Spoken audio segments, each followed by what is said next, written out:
많은 사람들이 인생 역전의 꿈을 꾸며 살아갑니다. 어젯밤에 무슨 꿈을 꾸셨나요? 좋은 꿈을 꾸게 되면 사람들이 이런 얘기를 많이 하죠. 복권 사라고, 복권 사보라고. 복권이, 아파트 청약이, 주식이, 또 요즘 유행하는 가상화폐가 내 인생을 한 방에 역전시켜 줄 거라 많은 사람들이 생각합니다. 그런데 과연 이런 것들이 우리의 인생을 역전시켜 줄 수 있을까요? 물론 어느 정도는 우리 삶에 유익을 가져다 줄 수 있습니다.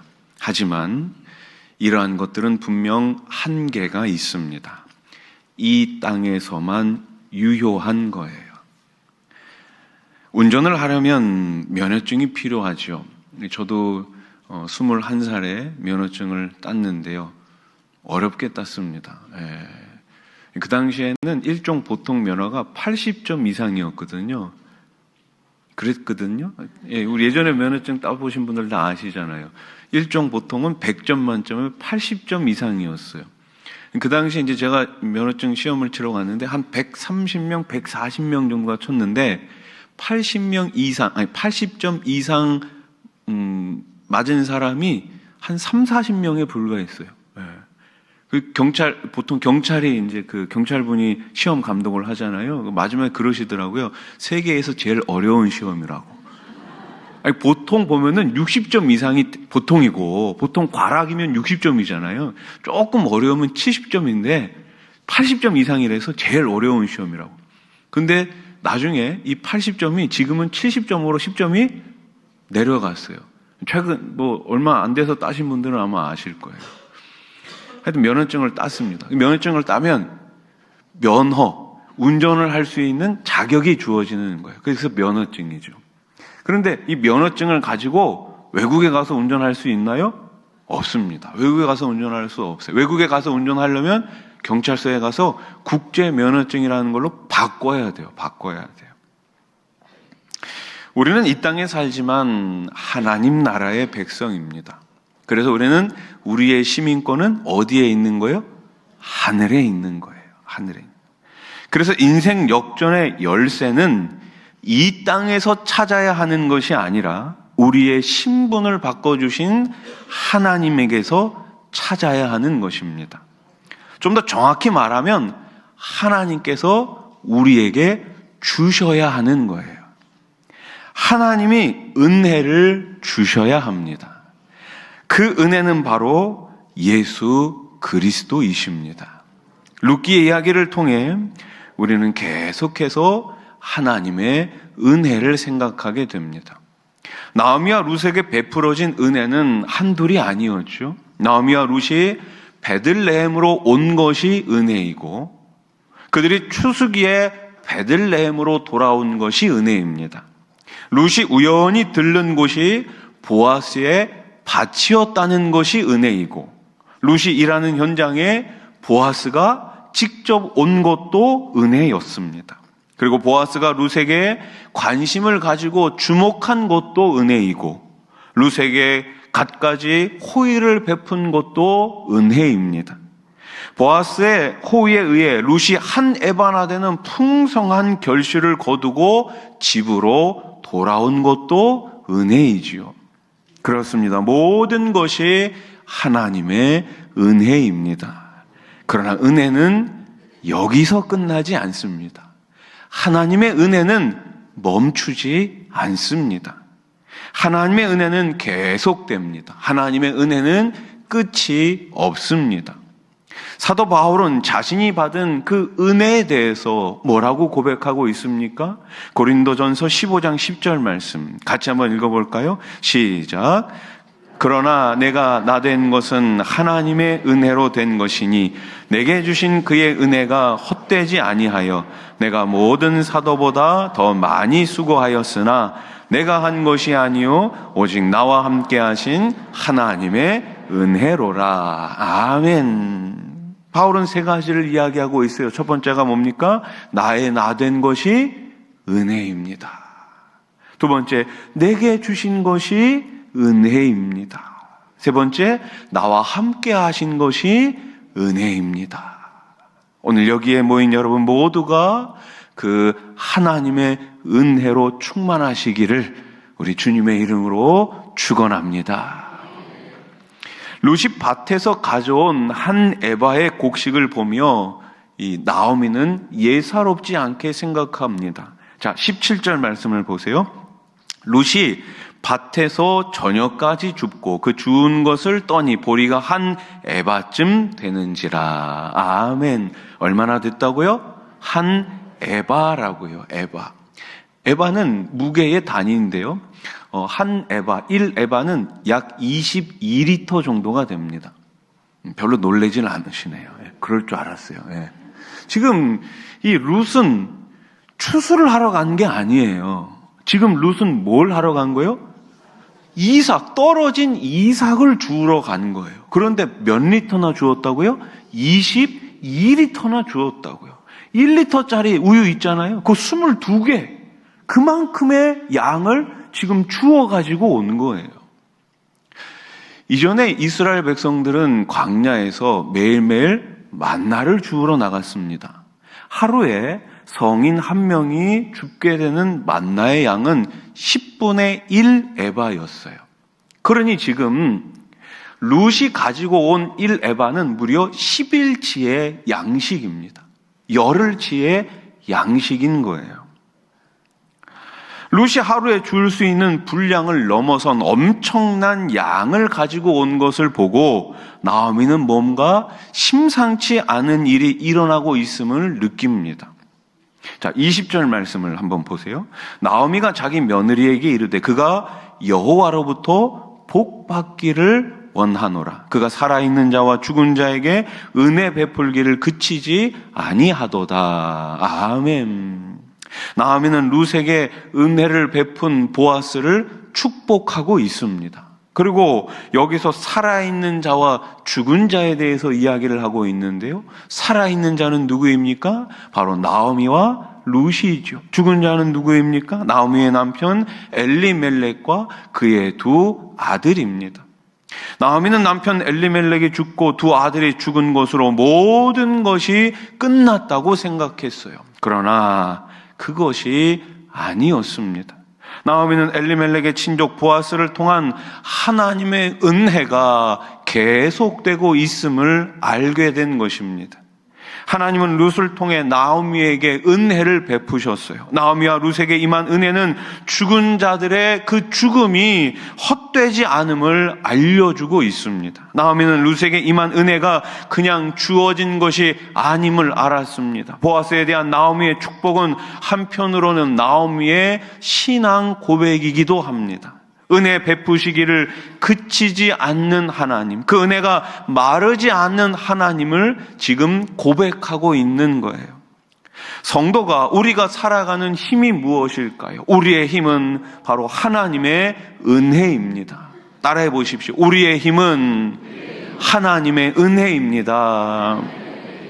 하나님의 은혜가 멈추지 않는 한 우리 인생은 결코 실패한 인생이 아닙니다. 하나님의 은혜가 계속되는 한 우리의 인생 이야기는 결코 끝난 것이 아닙니다. 베들레헴으로 돌아올 때만 해도 나오미는 고통 속에서 헤어나오지 못했어요. 그래서 자기를 뭐라고 부르라고요? 자, 룻기 1장 20절 말씀을 다시 보세요. 세 번역으로 같이 읽어봅시다. 시작. 나오미가 그들에게 대답하였다. 나를 나오미라고 부르지들 마십시오. 전능하신 분께서 나를 몹시도 괴롭게 하셨으니 이제는 나를 마라라고 부르십시오. 아멘. 여러분, 나오미의 이름의 뜻이 뭐예요? 까먹으셔야 제가 또 할 얘기가 있어요. 잘하셨습니다. 나오미의 이름의 뜻은 기쁨이잖아요. 기쁨. 기쁨이라는 이름을 가지고 있는 나오미가 나를 더 이상 기쁨이라고 부르지 마라. 나를 뭐라고 부르라고요? 쓴 인생, 실패한 인생 마라라고 부르라고 이야기합니다. 그러나 이제 밤하늘에 별이 빛나는 것처럼 이 나오미의 인생이 바뀌기 시작합니다. 하나님의 은혜가 끝나지 않았다는 것을 알 수가 있습니다. 우리가 결론을 내린다고 해서 우리 인생이 끝나는 게 아니에요. 다른 사람이 나를 어떻게 평가하든지 그것이 내가 아니라니까요. 사람들의 말에 귀를 기울이지 마시고 하나님이 나를 어떻게 바라보시느냐, 그것에 여러분 집중하시기 바랍니다. 하나님은 우리를 어떻게 바라보십니까? 너는 보배롭고 존귀한 나의 자녀라. 아멘. 우리는 보배롭고 존귀한 하나님의 자녀인 줄로 믿으시기 바랍니다. 세상이 아무리 끝났다고 말하더라도, 다른 사람이 아무리 내 인생이 끝났다고 말하더라도 그 말에 귀를 기울이지 마시고 전능하신 하나님, 오늘도 끊임없이 나에게 은혜 베푸시는 그 하나님을 향하여 여러분들의 마음이 항상 열려있기를 우리 주님의 이름으로 축원합니다. 그치지 않는 하나님의 은혜가 어떻게 계속되고 있습니까? 나오미가 룻에게 한 말을 들어보세요. 20절 하반절. 나오미가 또 그에게 이르되 그 사람은 우리와 가까우니 우리 기업을 물을 자 중에 하나이니라. 아멘. 우리 기업을 물을 자라고 이야기합니다. 나오미는 룻에게 보아스가 우리 기업을 물을 자, 고엘이라고 소개하고 있어요. 모든 것이 다 무너진 사람에게 인생 역전의 열쇠는 바로 기업 물을 자 고엘입니다. 룻기에서 가장 핵심적인 말이 바로 이 기업 물을 자예요. 다른 말로 구속자입니다. 히브리어로 고엘입니다. 이것은 한마디로 책임을 의미하고 있어요. 책임을 의미하고 있어요. 하나님은 이스라엘 백성이 각자 분배받은 그 기업을 영구히 보존시키기 위해 고엘이라는 제도를 주셨습니다. 피해를 입은 경우 보상을 얻기 위한 제도적 장치이기도 하죠. 특별히 친족 중에서 어려움을 당한 사람을 구해주는 그 사람을 고엘이라고 불렀어요. 예를 들어 이런 거죠. 큰 빚을 져서 도저히 갚을 수 없어 노예로 팔려가는 경우가 있지 않겠습니까? 형제가 죽었는데 그 집안에 아들이 없는 거예요. 그런 경우도 있을 수 있죠. 또 집안이 파산해서 경제적으로 어려움을 당한 경우, 더 이상 일어설 수가 없는 그런 경우가 있겠죠. 그때 대신 빚을 갚아주고 건져내는 사람을 기업 물을 자 고엘이라고 부릅니다. 그러므로 당시 집안의 남자 가장이라면 누구든지 잠재적 고엘이었어요. 죽어가는 가문을 살려내고 하나님이 허락하신 기업을 영구히 보존하기 위해, 그리고 혈통을 유지하기 위해 하나님은 이스라엘 백성들에게 이 고엘이라는 제도를 주셨던 것입니다. 그러므로 기업 물을 자 고엘이 해야 할 일은 무엇입니까? 친척이 당한 어려움을 자신이 온전히 떠맡는 거예요. 고엘은 단순히 편리를 봐주거나 도와주는 정도가 아닙니다. 그 사람의 고통과 어려움뿐만 아니라 실제적인 빚을 대신 떠맡아 책임을 져야 했습니다. 우리가 어려움을 당한 사람을 도와줍니다. 그런데 이 도움에는 뭐가 있어요? 한계가 있습니다. 한 번은 도와줄 수 있어요. 두 번은 오케이. 두 번도 도와줄 수 있어요. 그런데 세 번째부터는 이런 마음이 들지 않습니까? 내가 언제까지 도와줘야 되지? 이런 생각이 듭니다. 그러면서 더 이상 도와주는 것이 꺼려지지요. 그런데 고엘은 뭐예요? 전적으로 책임을 지는 것입니다. 그러니 고엘은 아무나 할 수 있는 일이 아니지요. 고엘이란 상대의 문제 바깥에서 약간 돕는 정도가 아니라 그 사람의 문제 안으로 들어가는 거예요. 그 사람의 고통을 위로해 주는 것만이 아니라 그 고통 안으로 들어가 함께 하는 것이고 그 고통을 대신 떠맡는 것입니다. 그래서 고엘은 흔한 일이 아니지요. 반대로 다 망하게 된 사람 입장에서는 누가 필요합니까? 반드시 고엘이 필요합니다. 망한 인생의 역전이 일어나려면 고엘이 필요합니다. 운명을 바꿀 고엘이 필요합니다. 인생의 고통과 아픔과 연약함을 끌어안아 줄 고엘이 필요한 거예요.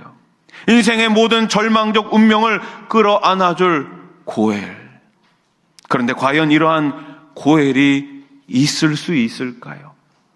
우리 주변에, 이 세상에 그 누가, 그 어떠한 존재가 나에게 고엘이 될 수 있을까요?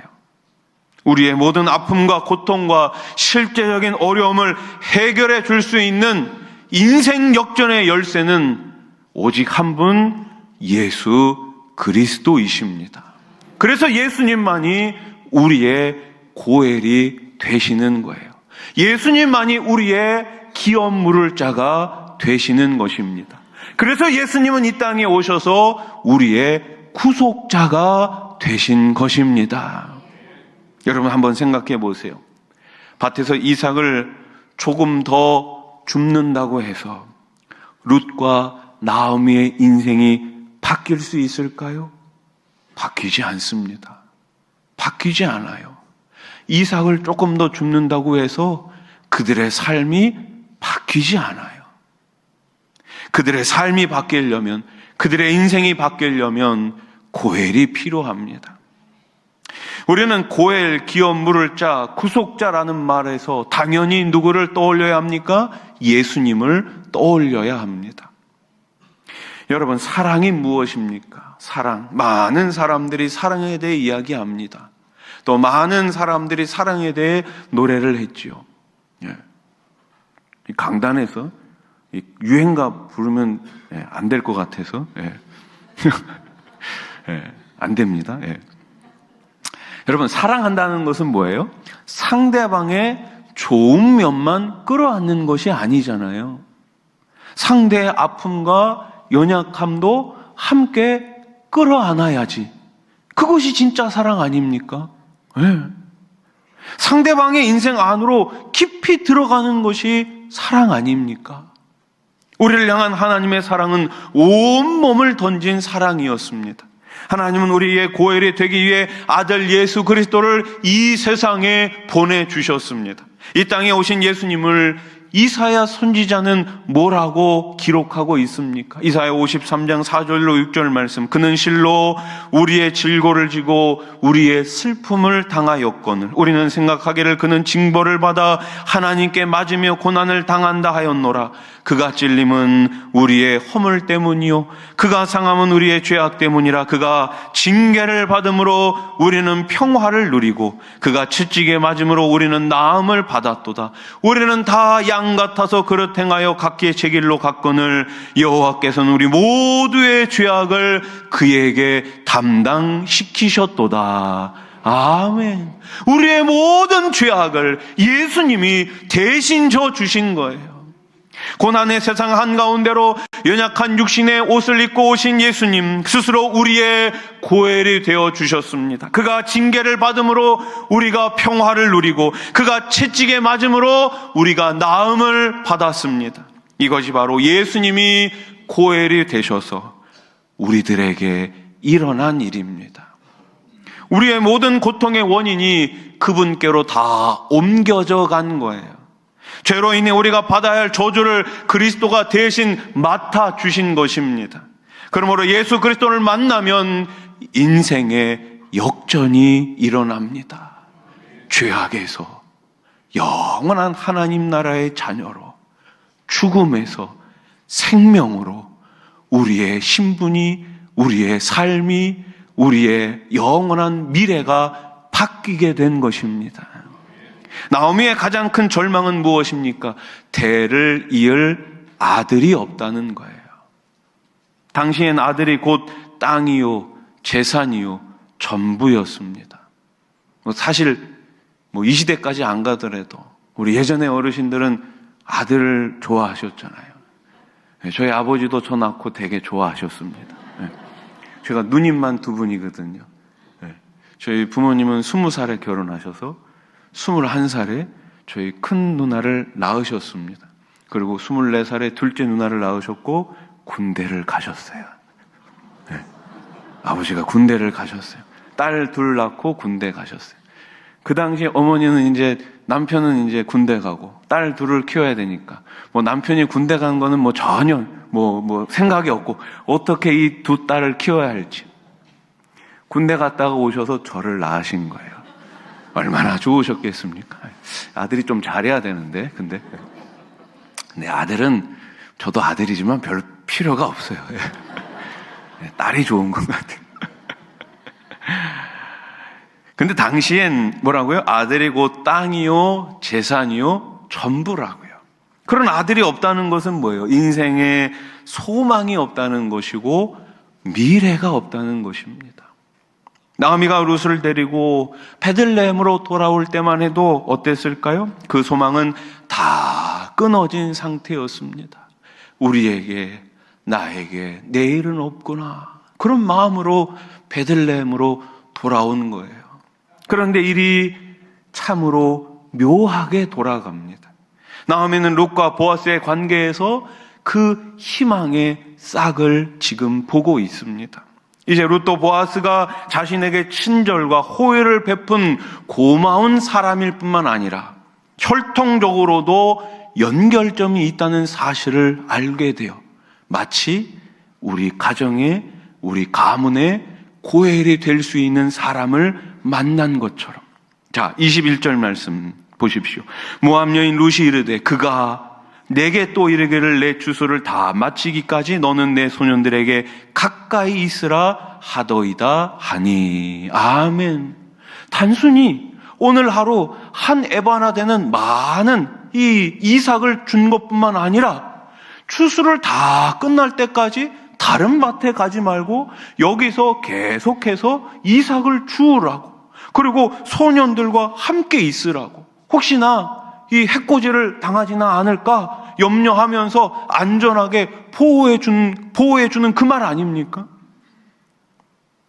룻이 보아스가 한 말을 지금 시어머니 나오미에게 전해주고 있어요. 여기서 모압 여인 룻을 강조하고 있죠. 무슨 의미입니까? 기업 물을 짜인 보아스와 이 룻이 얼마나 거리가 먼 사람인가를 지금 이야기하고 있는 거예요. 하나님의 이야기 안에는 그런데 만남이 있습니다. 뭐가 있다고요? 만남이 있다고. 전혀 어울릴 것 같지 않은 사람, 결코 만날 수 없는 그러한 관계일지라도 하나님의 이야기 안에는 그러한 만남의 복이 있는 거예요. 하나님은 만남을 통해 우리의 인생을 새롭게 만들어 가십니다. 그러므로 축복된 삶을 살아가는 사람들은 언제나 이 만남을 소중히 여겨야 하는 것이죠. 어떠한 만남이라도 우리는 소중히 여겨야 합니다. 어떤 사람과도 원수를 만들지 마십시오. 인간관계는 한 번으로 끝나지 않잖아요. 다시는 볼 일 없다고 생각하지만 그런데 참 신기하게도 다시 볼 일이 생깁니다. 그러니까 어떤 만남도, 어떤 관계도 우리는 그리스도 예수 안에서 결코 소홀히 여겨서는 안 됩니다. 지금 우리의 이웃에게 나는 어떤 사람입니까? 지금 옆집에 살고 있는 사람들에게 나는 어떤 모습으로 보여지고 있습니까? 우리 수원아산교회는 이곳 정자동에서, 이곳 지역에서 어떤 이야기를 듣고 있을까요? 우리 교회가 48주년을 맞이했습니다. 지난 48년 동안 우리 수원아산교회가 우리의 이웃들에게, 이 지역 주민들에게 어떤 모습을 비춰주고 있었을까요?